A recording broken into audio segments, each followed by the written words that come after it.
दृश्य में एक अपराध प्रवर्तक जिसका नाम लोरेंजो विटाली है, वह अपने पोते के साथ सिसिली में अपनी एकांत वाइनरी की ओर जा रहा है। वहां पहुंचने पर वह अपने पोते से कहता है कि वह वाहन में ही रुका रहे, जबकि वह सावधानी से अंदर जाता है। अपने आतंक के लिए वह पाता है कि उसके कई गुर्गे बेरहमी से मार दिए गए हैं। जब वह तहखाने में जाता है तो वह एक सेवानिवृत्त US मरीन और डिया ऑपरेटिव जिसका नाम रॉबर्ट मैककॉल है को पाता है, जिसे लोरेंजो के 2 बॉडीगार्ड्स ने बंदूक की नोक पर रखा है। बाद वाला यह पूछता है कि वह यहाँ क्यों है, जिसका जवाब रॉबर्ट देता है कि लोरेंजो के पास कुछ ऐसा है जो उसके पास नहीं होना चाहिए। कुछ विनिमय के बाद रॉबर्ट बाकी हेंचमैन को और लोरेंजो को भी मार देता है, और वह जिस तरह से यह करता है वह भी पागलपन है।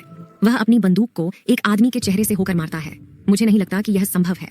जब वह वाइनरी से बाहर निकलता है तो वह देखता है कि लोरेंजो का पोता वाहन में है और लड़के को निर्देश देता है कि वह बिना हिले वहीं रुका रहे। जब वह अपनी कार की ओर बढ़ता है तब लड़का रॉबर्ट को पीठ में गोली मारकर तेजी से भाग जाता है।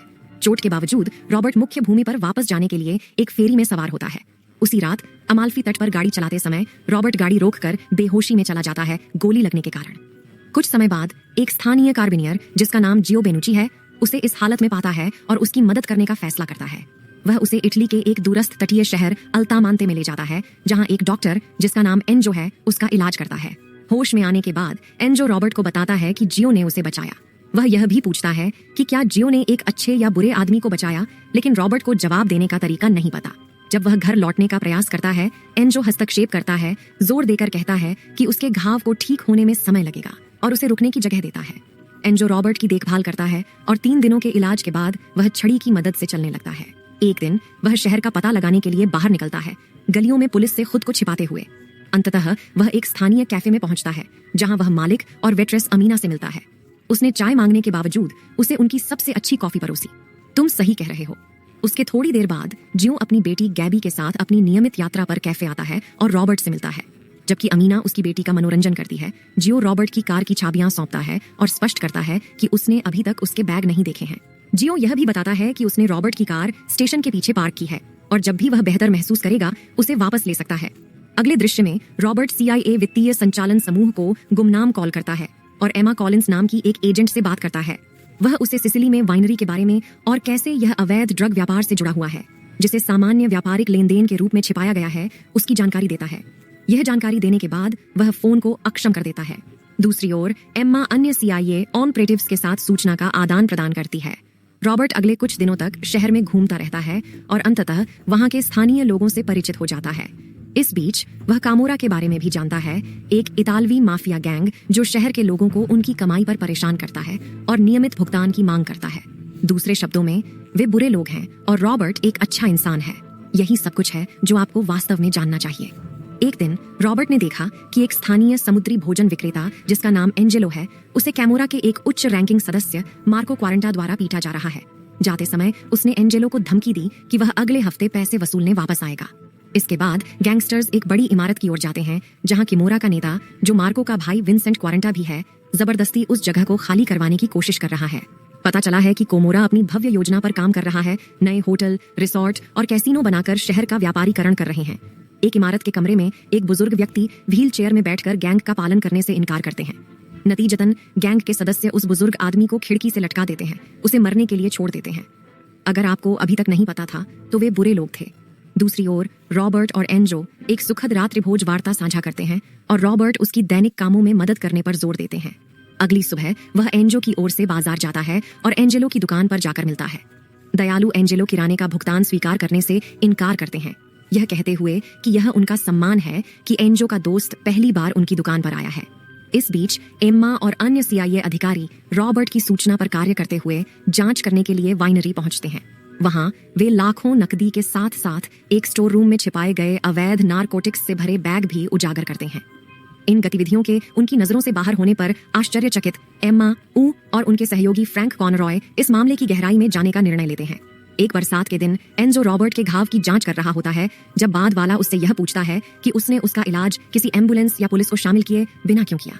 प्रत्युत्तर में एंजो उसे उसके पहले सवाल की याद दिलाता है, जो उसने अच्छा या बुरा व्यक्ति होने के बारे में पूछा था और कैसे उसके पास इसका कोई उत्तर नहीं था। वह दावा करता है कि उसकी चुप्पी वास्तव में एक अच्छे व्यक्ति की निशानी थी।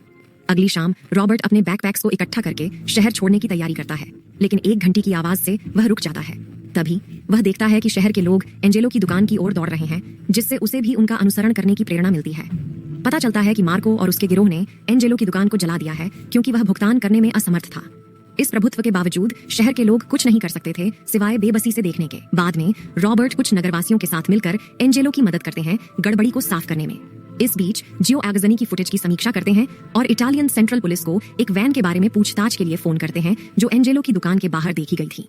इसी के बीच रॉबर्ट धीरे धीरे ठीक हो रहे हैं, स्थानीय समुदाय का हिस्सा बन रहे हैं और अमीना के साथ अपनी दोस्ती गहरी कर रहे हैं।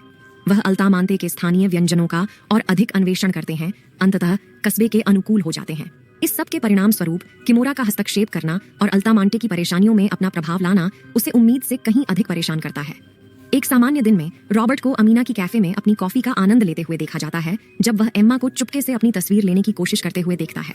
तब रॉबर्ट उसका सामना करता है, यह सुझाव देते हुए कि वह तस्वीर को एक बेहतर कोण से कैप्चर करे। एम्मा पूछती है कि क्यों और कैसे उसे वाइनरी के असली व्यवसाय के बारे में इतनी सटीक जानकारी है। हालांकि वह उसे कुछ अस्पष्ट जवाब देने में लगा रहता है, साथ ही उसे अपने शेष काम में गहराई से जाने की सलाह भी देता है। जब वह चली जाती है वह उसे उसके नाम से संबोधित करती है, जिससे वह चकित हो जाता है। उस दिन बाद में जियो अपनी बेटी को स्कूल से लेने जाता है। इस दौरान उसे एक अज्ञात नंबर से कॉल आती है जो उसे सूचित करती है कि गैबी का स्कूल दूसरे बच्चों की तुलना में थोड़ा जल्दी खत्म हो गया था। चिंतित होकर जियो एक शिक्षक से पूछताछ करता है जो प्रकट करता है कि एक अधिकारी ने गैबी को थोड़ी देर पहले ही उठा लिया था। घबराहट में वह घर की ओर दौड़ता है, सिर्फ यह पाने के लिए कि उसकी पत्नी और बेटी को कोमोरा गैंग ने बंधक बना लिया है। फिर मार्को उसे अपने परिवार के सामने पीटता है, उसे उनके कार्यों में दखल देने के लिए सजा देते हुए। गैंग धमकी देता है कि अगर वह फिर से हस्तक्षेप करता है तो वे उसके परिवार की जान ले लेंगे। शाम को रॉबर्ट नोटिस करता है कि जियो एंजो के ऑफिस से खून से सने हुए चेहरे के साथ बाहर निकल रहा है। उत्सुक होकर वह इस बारे में पूछता है और एंजो समझाता है कि किमोरा के कारण ऐसी घटनाएं कई शहरों में आम है। एंजो के अनुसार समस्या कैंसर की तरह है जिसका कोई इलाज नहीं है, तो बस कैंसर की तरह। अगले दिन रॉबर्ट चर्च जाते हैं जहां वह एम्मा से एक बार फिर मिलते हैं। वह पुष्टि करती है कि लोरेंजो विटाली एक दशक से इंटरपोल की सबसे वांछित सूची में थे और उनका ऑपरेशन खुद में काफी बड़ा था। एम्मा इस बात को लेकर उत्सुक होती है कि उसने उसे गुमनाम सूचना के लिए क्यों चुना। वह उसके इरादों के बारे में सवाल करती है, हालांकि वह विषय को बदल देते हैं, यह कहकर कि उसे इस पर ध्यान केंद्रित करना चाहिए कि सिसिली को इन तस्करी के लिए क्यों निशाना बनाया जा रहा था। गतिविधियां जल्द ही उत्तर खोजने का वादा करते हुए एम्मा कहती है कि वह अपने अगले मीटिंग में अपने मूल प्रश्न का उत्तर जानने की आशा करती है। उस शाम जियो और उसका परिवार एक रेस्तरां में रात का खाना खा रहे हैं। जब मार्को और उसके साथी उनके अच्छे समय में बाधा डालते हैं, मार्को जियो से मांग करता है कि वह उनके निजी व्यापार उद्देश्य के लिए एक नाव सेटअप करने में मदद करे। रॉबर्ट, जो उसी रेस्तरां में है, उनकी बातचीत सुनकर अनुरोध करता है कि वे परिवार को अकेला छोड़ दें। जवाब में मार्को उसे धमकी देता है कि वह उन मामलों से दूर रहे जो उससे संबंधित नहीं है। शांत स्वर में रॉबर्ट इस शहर और इसके लोगों के प्रति अपने बढ़ते लगाव को व्यक्त करता है। फिर वह मार्को से अपना व्यापार कहीं और ले जाने का आग्रह करता है और चेतावनी देता है कि अगर वह नहीं मानता है तो उसे परिणाम भुगतने होंगे। जब मार्को फिर भी चेतावनी को अनदेखा करता है तो रॉबर्ट उसके कंधे को मरोड़ता है और उसके हाथ को जकड़ लेता है, जिससे वह चिल्लाता है। वह कहता है, दर्द बहुत बुरा होने वाला है तुम्हारे। फिर वह मार्को को अपने पर दबाव डाल छोड़ने और अपने आदमियों के साथ रेस्तरां से बाहर जाने का आदेश देता है। कुछ समय बाद क्रोधित मार्को अपने गुर्गों के साथ वापस जाकर रॉबर्ट को मारने की योजना बनाता है, लेकिन इससे पहले कि वे अपनी योजना पर आगे बढ़ सकें, रॉबर्ट एक वैन चलाकर उसके 2 गुर्गों को टक्कर मार देता है और उनसे लड़ना शुरू कर देता है। एक मौके पर मार्को उसे चाकू की नोक पर मार्को का हाथ मरोड़कर उसके गले में चाकू घोंप देता है और अंत में उसे मार डालता है और उसे अपनी हिब्बल्डी बिब्बल्ड नस पकड़ने की भी जरूरत नहीं पड़ी। अगली सुबह फ्रैंक रोम से एम्मा को संपर्क करता है ताकि उसे मिले नकदी का संबंध भी एक इसी तरह के आतंकवादी कृत्य से था। इससे एम्मा को एहसास होता है कि कमोरा सिसिली में ड्रग्स की तस्करी के लिए भुगतान करके सीधे आतंकवाद को वित्त पोषित कर रहा है। इसके अलावा वह अनुमान लगाती है कि नेपल्स ड्रग परिवहन के लिए मुख्य पारगमन बिंदु के रूप में काम करता है और उसे नेपल्स में एक और टीम की संलिप्तता का शक है। पूरे चेन को सुलझाने के लिए दृढ़ संकल्पित वह किमोरा के प्रमुख सदस्यों का साक्षात्कार करके अपनी जांच शुरू करती है। इसके लिए वह नेपल्स के पुलिस प्रमुख के साथ साझेदारी और पहुंच की भी मांग करती है। बाद में हम उसी पुलिस प्रमुख को विंसेंट के महल में मार्को के अंतिम संस्कार में भाग लेते देखते हैं। इस दौरान वह विंसेंट को सीआईए अधिकारी एम्मा की संलिप्तता के बारे में सूचित करता है, जो उनके अवैध व्यापारों की जांच कर रही है। विंसेंट, जो अपने भाई की मृत्यु पर शोक मना रहा है, उस बयान से क्रोधित होकर प्रमुख का हाथ काट देता है। फिर वह प्रमुख को धमकी देता है कि वह मार्को की मौत के पीछे के व्यक्ति का पता लगाने पर ध्यान केंद्रित करे। इसके बाद विंसेंट पुलिस प्रमुख को उसके कटे हुए हाथ को बर्फ की बाल्टी में संरक्षित करके अस्पताल भेज देता है। कहीं और एम्मा को एक कॉल आती है जो उसे पुलिस प्रमुख की मुश्किल के बारे में सूचित करती है। उसके थोड़ी देर बाद उसे रॉबर्ट का भी कॉल आता है, जो उसे ड्रग कार्टेल में किमोरो की भागीदारी के बारे में बताता है।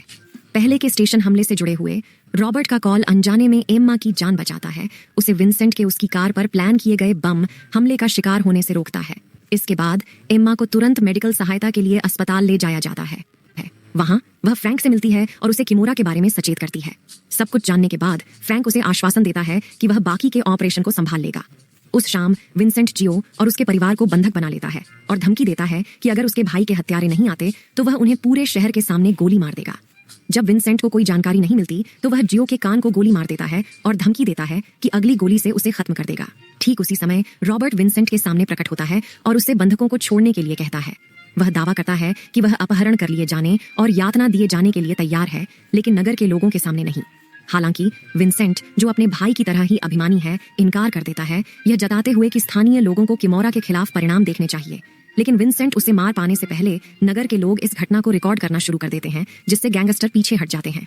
उसी रात रॉबर्ट विंसेंट के घर में घुसता है और चुपके से उसके बॉडीगार्ड्स को एक एक करके मार डालता है। विंसेंट, जो सो रहा होता है, अपने माथे पर खून की एक बूंद से चौंक जाता है। ठीक उसके ऊपर का कांच अचानक टूट जाता है, लेकिन वह किसी तरह बच निकलता है। फिर वह अपनी बंदूक उठाता है और अपने पहले ही मर चुके गैंग सदस्यों से संपर्क करने की कोशिश करता है।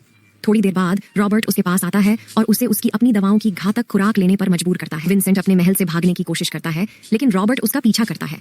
अंत में वह गैंगस्टर नेपल्स की कोबल्ड सड़क पर गिर जाता है और अंततः ड्रग ओवरडोज से मर जाता है। अगली सुबह रॉबर्ट अस्पताल में एम्मा से मिलने जाता है, जो अपनी जान बचाने के लिए उसका आभार व्यक्त करती है। वह फर्श पर एक बैग भरकर कैश गिरा देता है और ग्रेग डायर नामक एक आदमी की कहानी साझा करता है, जिसने एक साइबर हमले में अपनी पेंशन खो दी थी। इससे उसे एहसास होता है कि रॉबर्ट ने हमले के निशान का पालन करते हुए वाइनरी तक पहुंचा, लोरेंजो और उसके गुर्गों को मार डाला और ग्रेग को बकाया राशि की ठीक वसूली की। उत्सुक होकर वह पूछती है कि क्या रॉबर्ट और डायर दोस्त हैं, जिस पर वह स्पष्ट करता है कि उनकी मुलाकात सिर्फ एक बार हुई है। अगले दृश्य में एम्मा बोस्टन जाती है ताकि ग्रेग और उसकी पत्नी को जीवन भर की कमाई पहुंचा सके। ग्रेग उदार दानदाता की पहचान के बारे में पूछता है और सोचता है कि कोई अजनबी के लिए इतनी लंबाई तक क्यों जाएगा। हालांकि एम्मा जवाब देती है कि वह भी कारण जानना चाहेगी। जब वह चली जाती है तो ग्रेग खुशी से अपनी पत्नी से सब कुछ संवारने के लिए कहता है, क्योंकि उन्हें अब अपने घर का त्याग नहीं करना पड़ेगा। एक दिन लैंगले, वर्जीनिया में CIA मुख्यालय में फ्रैंक एम्मा को एक पैकेज देता है, जिसमें एक डायरी और रॉबर्ट का एक नोट होता है। उसके लिए आश्चर्य की बात है, यह उसकी माँ की डायरी होती है। जैसे ही वह तथ्यों को जोड़ती है, वह सीखती है कि रॉबर्ट और कोई नहीं बल्कि उसके माता पिता के CIA से दोस्त है। अंतिम दृश्य में अल्तामंते के निवासी एक फुटबॉल मैच में अपनी जीत का जश्न मनाते हुए दिखाई देते हैं। रॉबर्ट भी कुछ हद तक अजीब लेकिन फिर भी जबरदस्त डांस मूव्स के साथ जश्न में भाग लेता है, जैसे कि स्थानीय लोग इस तरह के और वीडियो के लिए सब्सक्राइब करते हैं। नोटिफिकेशंस चालू करें और चैनल की मदद के लिए लाइक करें। देखने के लिए धन्यवाद।